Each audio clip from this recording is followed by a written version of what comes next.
welcome to Diary of a Haygood. I'm Caitlin Haygood. I'm here with my husband, Cameron Haygood. Hey, what you want me to do, boo boo? We're going to dive into our topic of the day, which is relationships. And marriage. Yep. So, how do you feel about marriage after being married for 9 years? Well, no, that's a lie. After being We ain't married. been married 9 years. After being married for 5 years. Obviously, the time frame doesn't matter much to me. No, obviously not. How do you not know when we got married, boo I boo? know when we got married. Finally. I just don't When's know. our anniversary? 11, 12, 16. It took me a long time to Should remember be it, long but enough. I remember it's on it. your hand, so Is that the only reason you remember it now? it's like a photographic memory. For you, maybe. No, it's the man that forgets. Anyway, what are your thoughts on marriage since you've been married a man for 5 years? Uh, from a legal standpoint, it's just a piece of paper. Now, what's your opinion on it from a legal standpoint? I mean, I think it's a little bit different for a woman, just because typically we're the ones that change our name.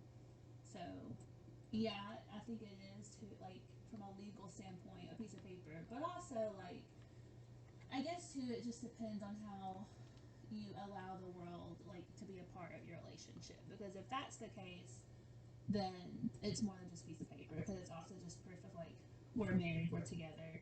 Like when it comes to medical and things like that. And again, for a woman, it's a lot more than well, just a piece of paper because, and especially with you, since it was such an important thing for you to change my last name. I feel like it was a little more important than us just signing a piece of paper and agreeing that we're married. Because if you don't have that, like when medically, then you're not considered family. Because you can't, like, they don't allow just like a boyfriend or girlfriend or partner into the hospital room if you're not more than that, or even a fiance. Which they should. There's plenty of people that are together for extended periods of time that have been together longer than most marriages these days. Yeah, and especially since they got rid of like the common law marriage, that's no longer a thing. So Yeah, but from my understanding, most states didn't. A lot of states didn't have common law, but depending on your state. But and I kind of agree that they should allow you to, but at the same time, like it's so easy to lie about. So it's more for like it's really for safety, but it does make it difficult for those who like aren't willing to have the commitment of a marriage and but still in a committed relationship. yeah, I mean, because everybody's different. But even then, all you gotta do is say you married. They ain't asking for your certificate, so they don't ever know if you actually are or not. That is true. I haven't really thought about it that way. So it's not like they actually know if you are. You just gotta say. There's plenty of times people say they married or family or whatever they want to be. Yeah, that's true. They just say, hey, yeah, I'm married or whatever, and they just drop it like that, and then nobody knows. And they don't question it. I still think though, like I agree with you, but at the same time, I don't agree with you. Like legally, like yeah, it is just a piece of paper, but at the same time, it's a lot more than just a piece of paper, just because of those aspects behind it. And Yeah. again, of how much of the world you allow like into your relationship, because you shouldn't let the world define your relationship. You shouldn't let them define it, but I mean, unfortunately, the government allows you only so much leadway. Yeah, which that could be a whole nother topic about the government. Yeah. But so, what other ways? Because you said legally, what other ways marriage do you have in mind, like to talk about or opinion on? From a godly perspective, to some degree, anyways, you gotta go from like we look at it as you're not married, at least in the U.S., until you have a legal paper, even from a God form. But really, they didn't have paper back then. So you got to remember that it's a different way of looking at it, but that in God's eyes, you're married when you bring it to Him, when you bring a relationship to Him. And that's just how you decide to do it. It's a very touchy subject. I haven't personally read about it in the Bible or even done a lot of research on it. It's just a matter of personal opinion. So it's just my take on it. Yeah, I think it has a lot to do with like commitment and like showing your commitment to each other, and then letting that be known to like your peers and your family and all of that. And then, like you said, like back then, marriage wasn't necessarily what it is today.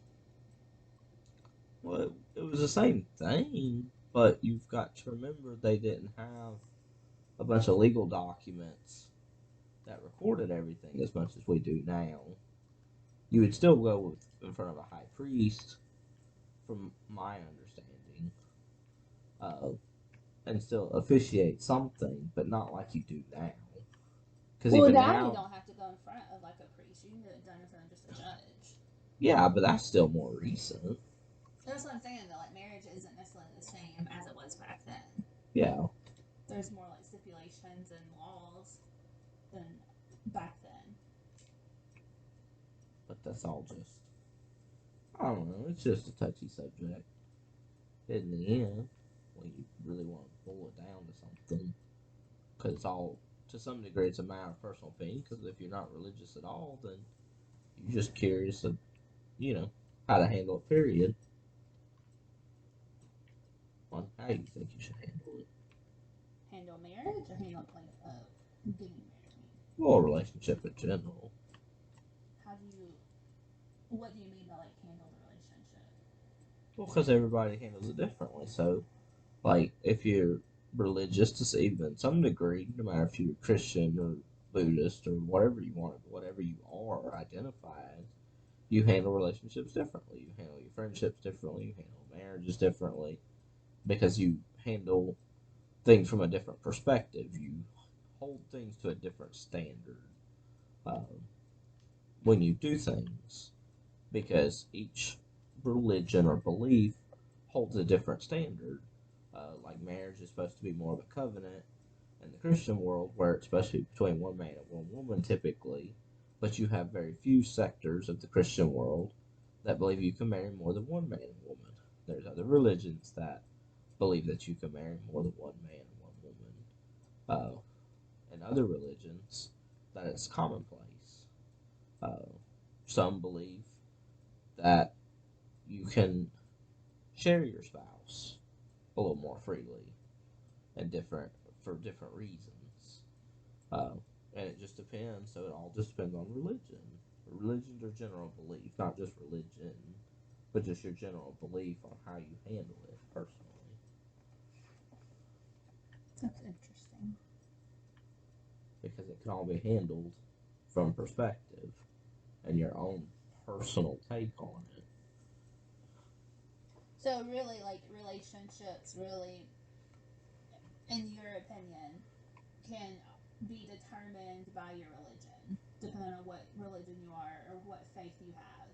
Your relationship ultimately can be centered around that. To some degree, yes.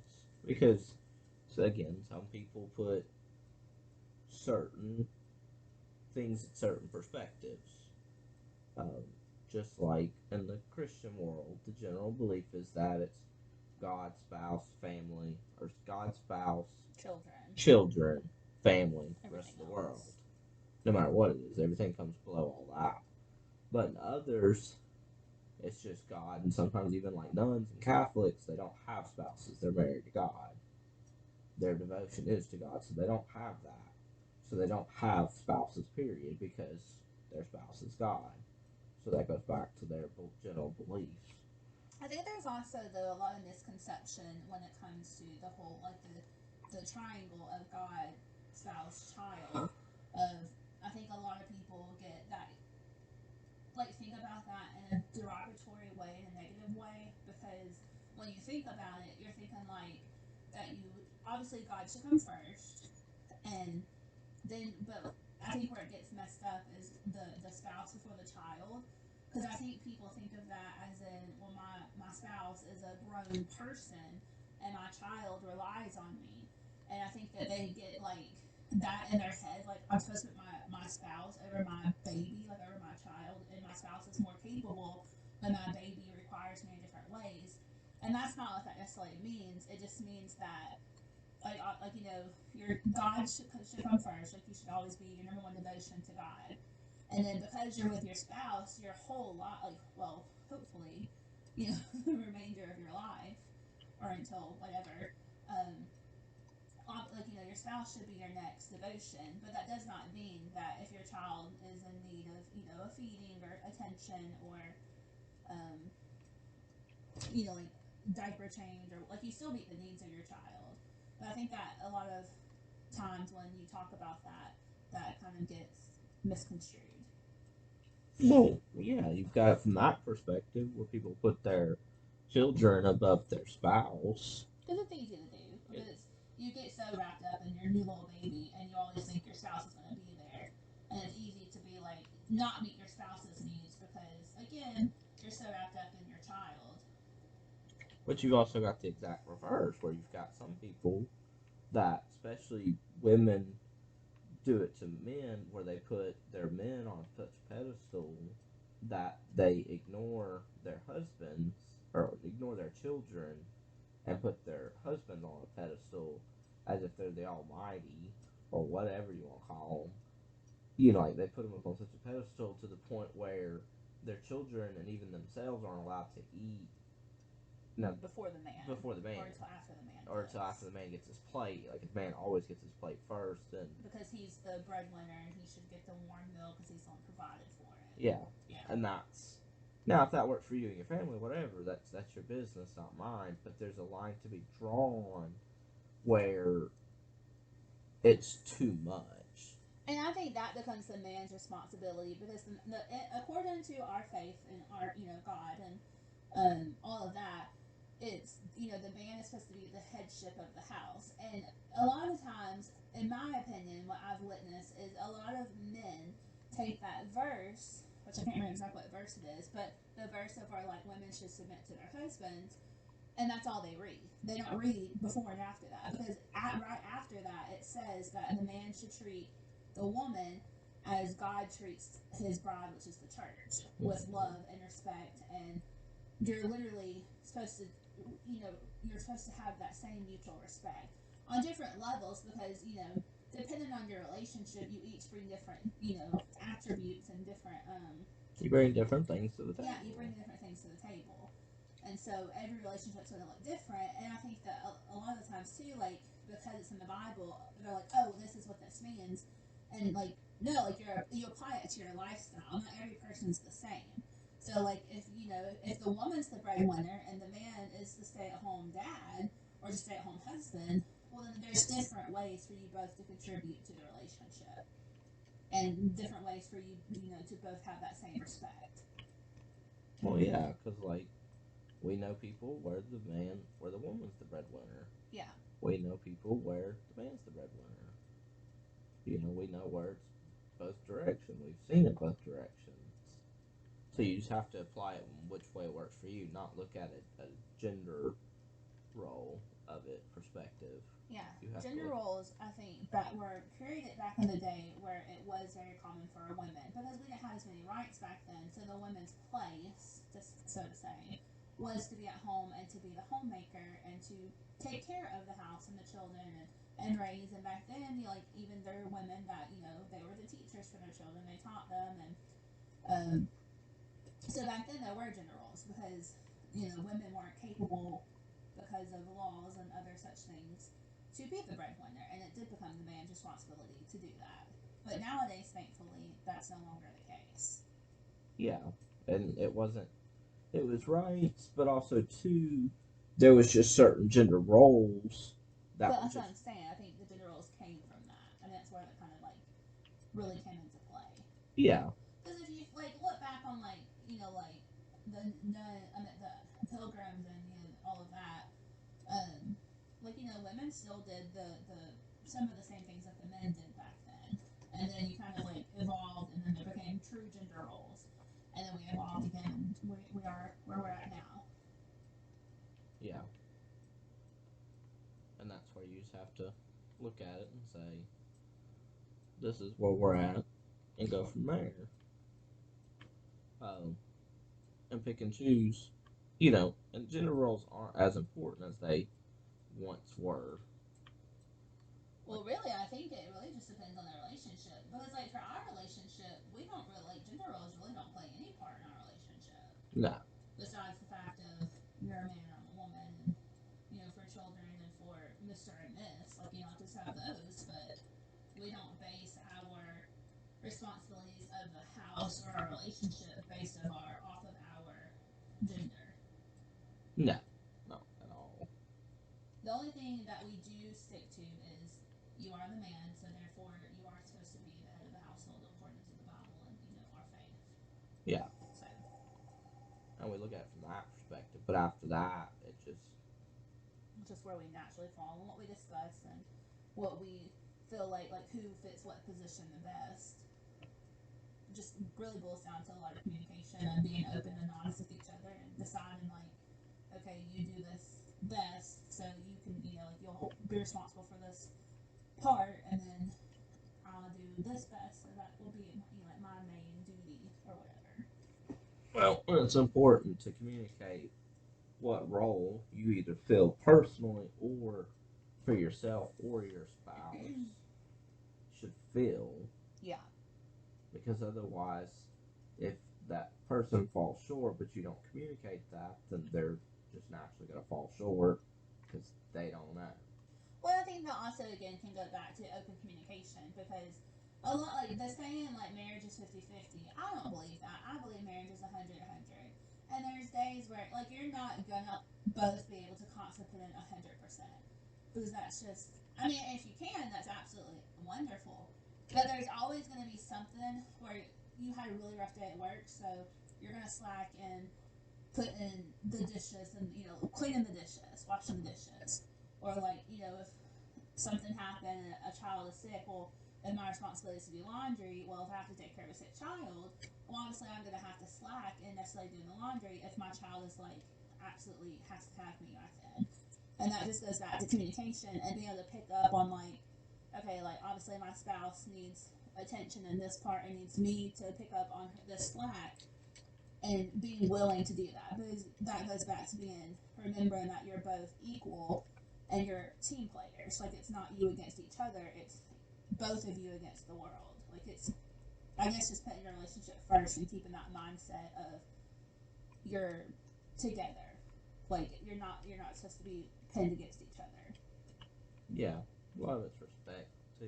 Yeah, and just again communication and just knowing like when you get into a relationship, your mindset shouldn't be like, oh, this is what he's responsible for, and I'm just not gonna ever do it because that's his responsibility. Yeah, Because really, also, you're screwing yourself over for the future. Because what if something, you know, hopefully not, but what if something were to happen, and because you never paid the bill, like let's say like you don't pay the bills, and now the person that that normally pays the bills is not capable of doing that because of a sickness or maybe they pass or something like, and now that that becomes your responsibility. Well, you're not going to know how to pay the bills. You're not going to know everything that there was because you absolutely refused to step in and do it when needed, or to give a break when you realize that your spouse is in a dangerous mental state or just really tired, needs a break or whatever. So you're really screwing yourself over for your future. yeah. Or for like men who refuse to do their own laundry. Well, what happens when your wife gets down and she can't do your laundry? Like, are you just not gonna have laundry? Like, you're just gonna go buy new stuff all the time because you don't have to work the washer and dryer? People do it. That's what I'm saying. Like, you're really just messing yourself up for the future. Yeah, I mean, you usually mess yourself up, or you cause yourself more chaos, Yeah, and just cause more troubles than just stepping in yeah, and going, you know what, I got to at least figure this out half-heartedly. yeah.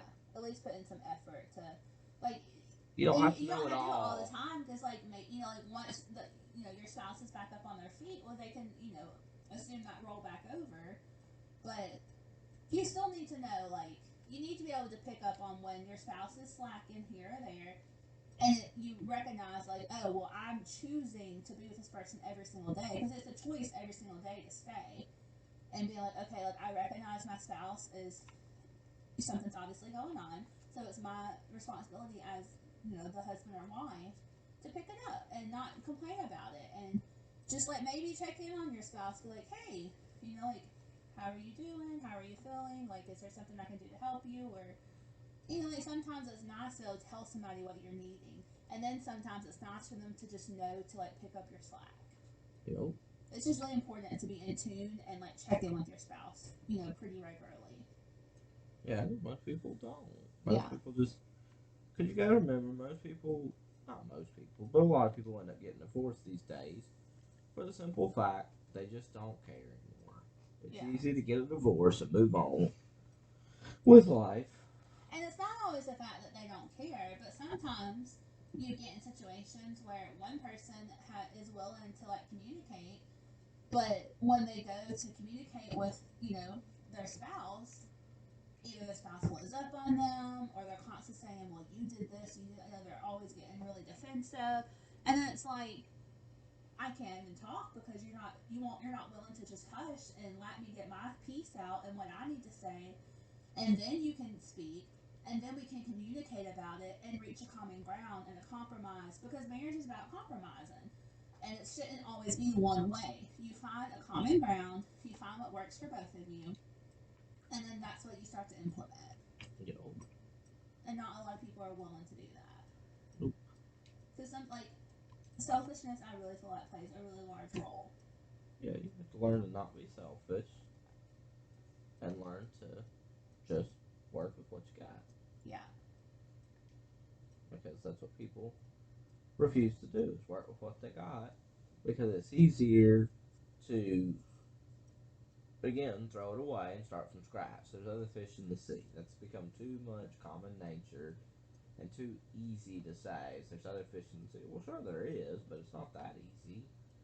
You know. And I think another big like thing that plays a big role is people get so focused on like, well, it's supposed to be easy. It's not supposed to be hard.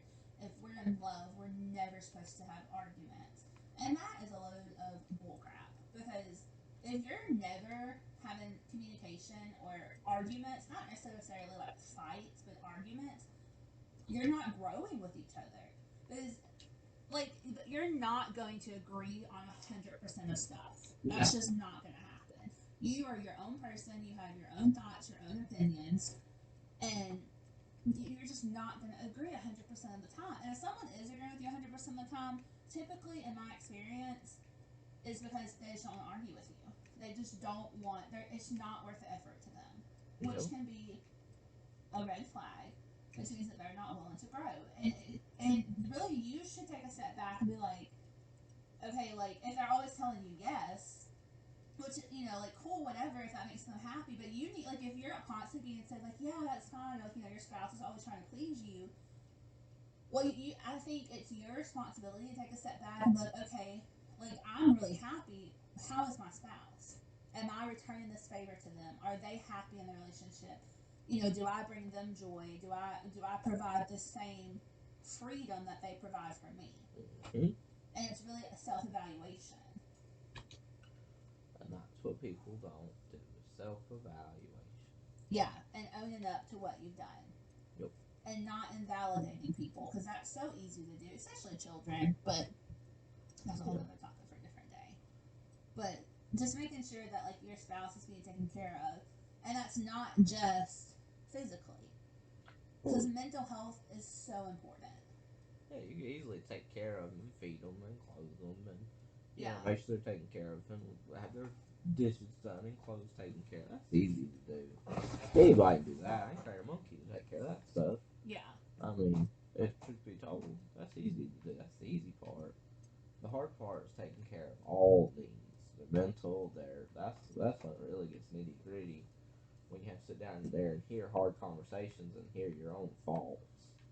Yeah, And and you that's have to be willing to sit there and listen to it because, like we've discussed before, because I always ask you to tell me like what do I need to work on, either like because I know that I'm not perfect, and I don't know what to work on in our relationship if you don't tell me, unless it's like blatantly obvious, and yeah, that's not always the case. But like, but like, um, oh, it can be hard to sit there and listen to somebody tell you like what you're doing wrong because you're like, you want to get defensive. yeah, because like Your it's knee-jerk, gonna hurt your feelings. your knee-jerk reaction is to get defensive, and that's just not acceptable. Yeah, you have to be willing to sit there, take what I mean, and I don't believe it should be done in a like criticizing way. It should be done out of love, even from your spouse. And you know, it's like it's not that you're trying to criticize your spouse. It's just saying like, hey, this is a need that I need to be met, and this is how you're handling it, and it's just not working for our relationship. You know, like, and then you work out a way like your love language is physical touch. My love language is words of affirmation, and I wasn't a physical touch person because that just wasn't my thing. And so, you know, like we had to have a conversation. Like you had to tell me, hey, I know like you love me, but how you're showing it isn't really working for me. Like I need, you know, we need to readjust. That way, I'm being shown that you love me. And then same thing with me with words of affirmation. We had to discuss it, like because you were trying to love me with physical touch, and that's just not how I feel loved. And so we again had to sit down and discuss like you're not really meeting the needs like that, you know, in the way that I need them met. You know, you're doing what you know to do, but that doesn't work for me. So in a relationship, like you may think that you're doing it the correct way, but because everyone is so different, you have to communicate that. You have to communicate, this is what I need from you. You know, like I understand that you're trying to show it this way, but that just doesn't work for me personally. Well, that's what's key is communicating it correctly. Yeah. Not just what you think. Yeah. And don't invalidate somebody, and don't get mad when they tell you what they need. Because I know that's a really common thing that happens too in relationships is they get upset because they feel like they should have gotten it the way that they're giving it, and that like they can't help that. Like they're created a certain way, and that's just not how they get what they need. Yeah, exactly. And that's what people fail to realize. Yeah. Is that they, you have to understand that everybody's different. There's different ways of finding out people's love languages outside of just creating. Some people don't realize what their true love language is. Yeah. That's not uncommon either. Yeah. You may have an idea, but you may not fully understand it. Well, some people don't even know that love language, like, they don't even know what to call it. They just know, like, I'm not feeling love from my spouse. Yeah. And that can create an issue because you're not realizing that there's the 5 different love languages. You're not realizing that that's what the problem is. And it's really an easy conversation. It's hard. It can be harder to, like, actually implement it because you're having to completely reteach yourself and, like remind yourself, like, okay, he needs, to be hugged, or he needs to be able to hold hands, and not just me telling him, oh, you're doing such a wonderful job. Like it can be hard to teach yourself, but it can be an easy conversation with your spouse as long as you're both open to it and both willing to try to change for your spouse and for the better. Because when you change it for, you're really changing for yourself too. Because when you love your spouse better, and you're really doing it for yourself too. Because if you love your spouse better, well then they're gonna feel more love, which in return they're gonna love you better. Mm-hmm. And that's what's key. Yeah. But a lot of people don't understand that. Yeah, it could be a really difficult conversation. Like if you're not willing to do it, or even willing to like sit down and even have one conversation to even start the others, even like try to learn more about each other. Yep. Because there's constantly stuff to be learned. Oh yeah. But it definitely just depends on each individual. Well, it's a case by case basis because some people aren't necessarily capable of producing that type of love, or they have to work on it. Yeah. It's something that doesn't come natural Yeah. for whatever reasons. And maybe there's underlying issues, maybe there's not. Like, you never really know what the underlying issue is, but there's can be underlying issues. You just have to determine, is it really an underlying issue for me? Or am I just not willing to do it? Yeah. And figure out from there what the problem is here and go from there. And figure out maybe y'all just aren't compatible because y'all just can't speak each other's love language, so you're just wasting each other's time. Yeah. You have to determine these things, you know. And realistically, I really think this is a conversation that should be had pretty early on in the relationship. That way, you're not wasting your time. Of like, obviously you can have fun, but you have to know, like, if you're looking for a spouse for a long time or to marry or whatnot. And I mean, if you're just looking to have fun, then that's on you. Like, you can handle that relationship however you want. But if you're looking for a spouse for a long term, then I believe this is a conversation that should be had pretty early on. That way, because you don't want to get set in a way, and then it makes it even harder to correct it down the line. You should be very open and honest with your partner pretty early on if you really want to have a good relationship. Well, yeah, most people get stuck in honeymoon phase. Yeah. They get so wrapped up in, love is fun, and it is, truthfully, but they get stuck in that true honeymoon of, oh, it's fresh, sex is fun, he's cute, she's pretty, he's got a good paying job, but when it gets real, what happens? COVID happens. A lot of people lost their jobs. Yeah. And then what happens? Let's get real. Let's see stressors. What happens when a child gets thrown at you, whether it was intentional, you were trying for a baby, or it happened, or a family member comes to live with you, or, mom and dad got sick, so they really had to live with you because, nursing home weren't an option, or there was no other children to take, whatever. Like, what happens when stress really gets put into life? How do you handle it together? Yeah, and it's really smart to have those conversations before that happens, if you can. And that way, you at least, like, and obviously emotions can change, and because we're human, we have emotions, and typically we tend to base some of our actions off of our emotions, which can get us in trouble sometimes.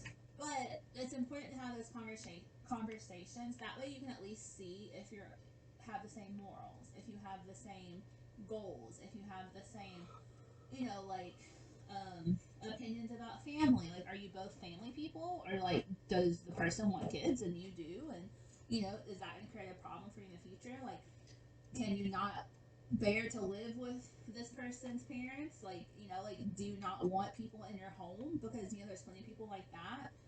Like, and it's just really important to have those conversations before things like that happen. That way, it doesn't cause you to split or divorce or break up or whatever stage of life that you're at.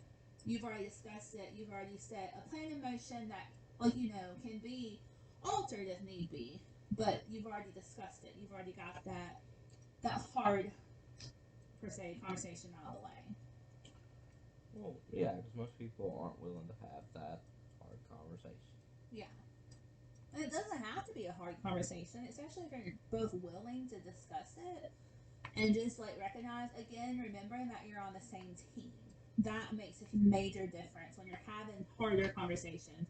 Remembering that you're having these conversations to continue to be on the same page and on the same team, and recognizing, like, okay, I'm okay with this, but my spouse isn't, so we'll compromise, and if that's something that you're willing to do, and this is our plan, and you give and take. Relationships are about give and take. It's not all about just pleasure. And most people, it's all about pleasure. Yeah. It's not about give and take. And you're not always going to be in that honeymoon stage. Like, you're going to have life thrown at you. So that's what people forget. They get so wrapped up in the honeymoon stage that the easy stage. I don't care. Yeah. It's that simple. I don't care. Yeah. They just get, you know, oh, it's all good. That's why people lead in divorce. Because then they also say again, it's easy to get a divorce. You know, they say like 40 or 50% of marriages these days end in a divorce because it's too easy. Yeah. Before, people stuck it out. People got married, and that was the end of it. You stuck it out. Which that also can be kind of a sore subject too when you go back to what we were talking about in the beginning about your faith. Because, like with our religion, being a Christian, divorce is looked down upon. You're not supposed to divorce. But also, that can be really tricky because you also shouldn't rush into a marriage, which I know a lot of people do because the whole sex before marriage thing, because they're ready for that next step, they then rush into the marriage so they can have that. And God can kind of get ignored during that, and He may be telling you hey, this is not the right person for you. You're just ready to, that next step, that next level of intimacy. And then you feel stuck, especially depending on the church you go to and your religion and how your family, what type of impact they have on you and your personal belief. So then you feel stuck in this relationship and you're asking for God to bless it. And He's not necessarily going to bless something that He didn't put you into. And He ain't gonna fix it either. Yeah, but yet divorce is looked down upon. So that can really become a sticky situation of, what do you do? Yeah, and you just have to base it off of personal beliefs, whether it's Christian, nothing, you don't have a belief on it, and because your parents can just pressure you, even if you have no beliefs, your parents, not nobody in your family has a belief, your friends don't believe, that you just get pressured because they just want to see you married. Yeah, and they just want to see you settled down. I've heard of families disowning their kids because they got a divorce, but yet they were incredibly unhappy and not healthy. And then those people who unfortunately are in abusive relationships, no, get divorced, leave, find safety, God's gonna, as long as you ask for forgiveness, but divorce. Let's say divorce is a sin, which I don't even honestly know if it is a sin. I don't want to say it is, but so it's not one of the 10. You know. I don't know. Anyways, let's say that it was. I don't think it is. I honestly don't know, but you ask for forgiveness and you go on with your life and asking Him for guidance and don't rush into something just because you're ready for intimacy, which also can be another subject for you and I to discuss, next time, because we both have our own beliefs about marriage before sex before marriage, and relationships and things and such. Yeah, and we have our personal take on it, and it's truly that. It's just our personal take. And going back to sin and stuff too, well, in God's eyes, all sins are equal. Lying is just as sinful as adultery. Lying is just as sinful as murder. Yeah, which sounds absurd, but because from a worldly perspective, it's not. They're completely different. But from God's point of view, they're all the same. And I know that's something too that Christians have a bad rep about because we tend to highlight the ones that are worse than others when God said all sin is equal. Yep. So that's something else that could be a different topic for another day. Again, that's just based off your personal beliefs. Because some people, even religious people, believe differently. Yeah. Relationships are just very tricky, and a lot of times too, when you say relationships, people think, oh, like an intimate relationship. But really, relationship is like friendship, between your parents, between it's obviously your spouse, but, between you and your children, between you and God. Relationship is anything between you and something else. What type of relationship is it?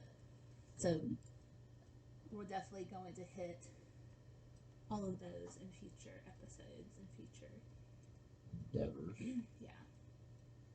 But thank you for joining us today. Please leave us some feedback on things that, on your opinions of marriage and on discussions that you'd like us to have. And we just appreciate your presence in our little area of the world. Yep.